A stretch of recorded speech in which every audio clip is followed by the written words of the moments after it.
it's Abby from Craft Industry Alliance. I hope you are doing well. Someone stole my tripod out of my studio. I don't know where it went, so I am just holding my phone today. So anyway, today we are doing our member spotlight. I'm very excited to be talking to Toni from Quiltoni, and she is an amazing designer because my family is super into it. So we're going to find out a little bit more about her in just a moment.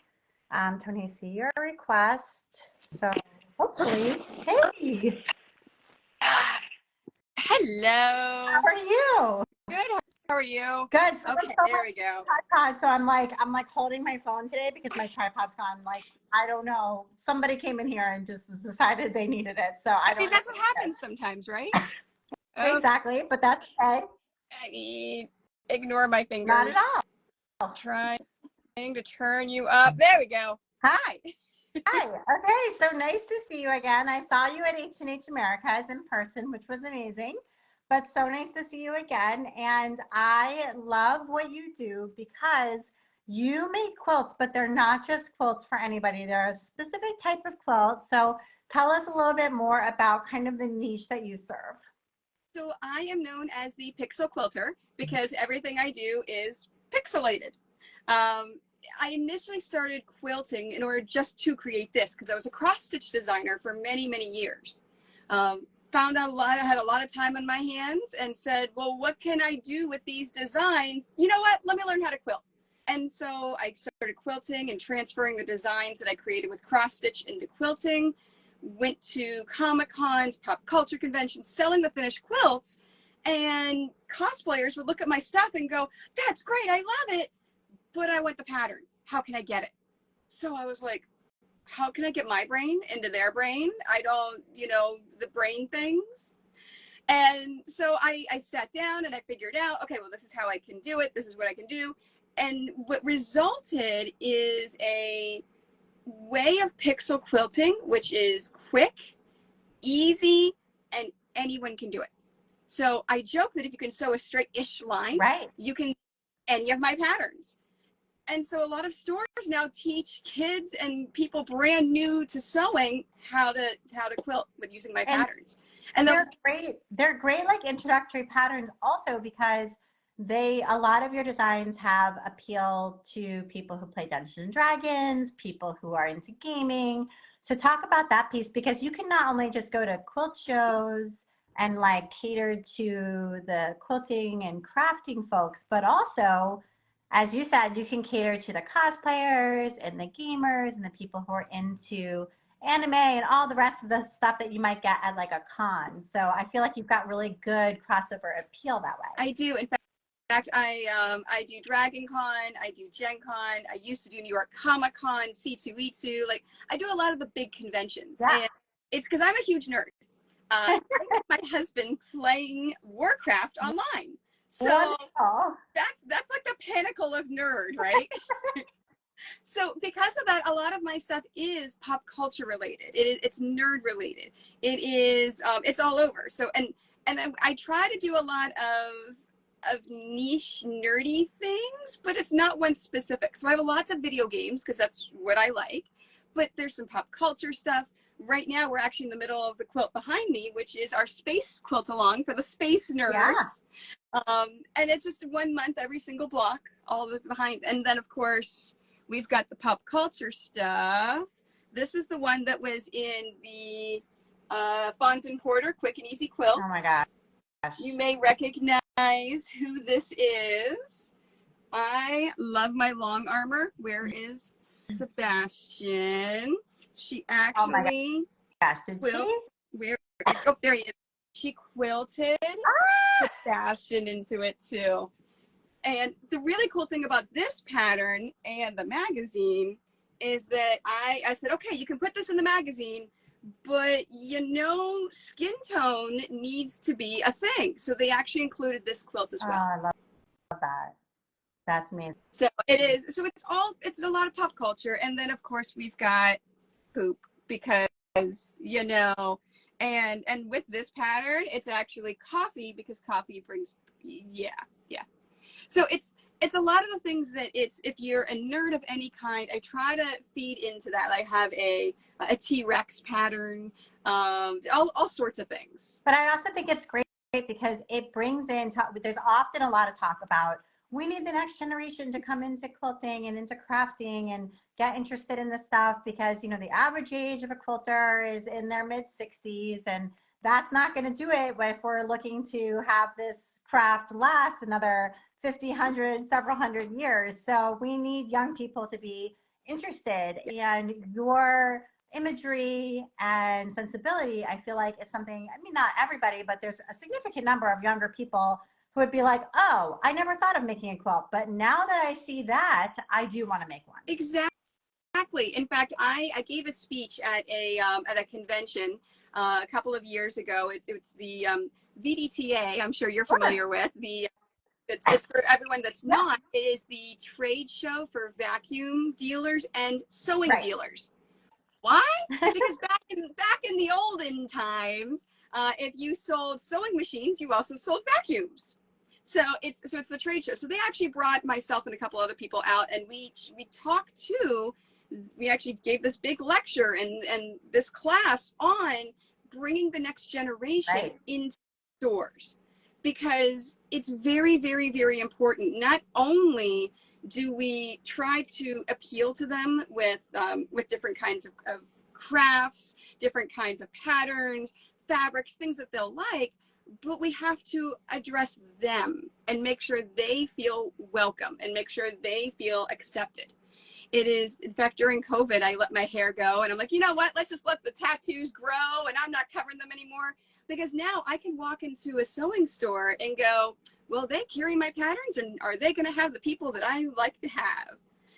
It depends how they treat you, right? So it's a frame of mind. It's not just the patterns and things like that, but it's acceptance of everything and everyone. Absolutely. And a part of that is demystifying the terminology and techniques, right? So not coming in and assuming in a pattern or a class that everybody in this class already knows how to thread the sewing machine, already understands what bias cutting is. I mean, there's so many, it's like a secret language. And I think a lot of people can feel left out or intimidated because they don't speak the language. Maybe they didn't have a family that sewed growing up, or didn't have home ec or whatever. And so, but they want to do it, but they just feel like, I don't even know what these words mean. So part of it is really just demystifying that. So I'm wondering about, like, it sounds like your technique is very simple and approachable, and maybe that's also helping there. Yeah, no, and I'm glad you brought that up, because that's another thing that I like to talk to stores about, is that whenever you use terminology that is not in everyday commonplace wording, then immediately you're going to lose them. And I always talk to people about, there is no such thing as a stupid question. It's just something you haven't been exposed to yet. And if we're looking at sewing, you've really got to break it down.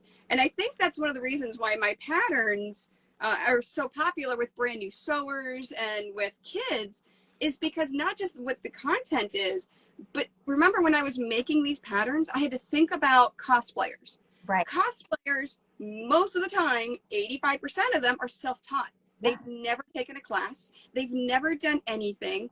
They've just gotten a sewing machine and went, you know what, I'm going to figure this out because I'm tired of gluing my stuff together. Right.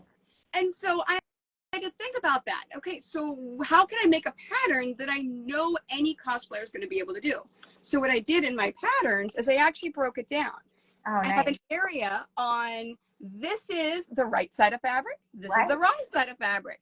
This is what a selvage is. This is what you want to do. This is the length of your average fabric. So I talk about those things, and then everything I do is in stripping and chunking.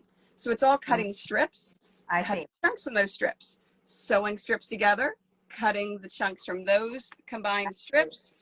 And then I also talk about nesting seams, because as we know as quilters, nesting seams is when you take a seam going that way and a seam going that way, and you do that, and then you get those perfect points every time because of it. So I talk about what is a nested seam, and actually the arrows in my patterns are the ways that you iron your seams, so you always get those nested seams.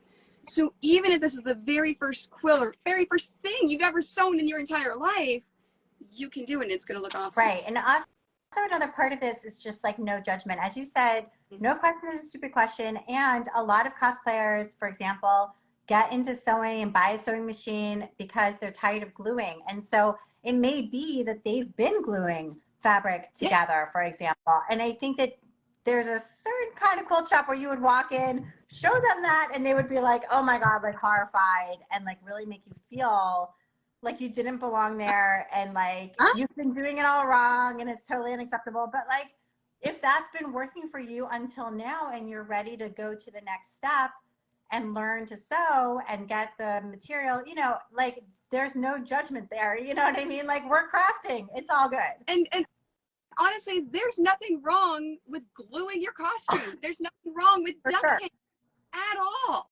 It's funny. So I do a lot of charity work. In fact, all of my tattoos, I don't know if I told you, Abby, whenever I met you, these are all charity tattoos. Oh, I didn't know that. When I raise a certain amount of money, we get a new tattoo.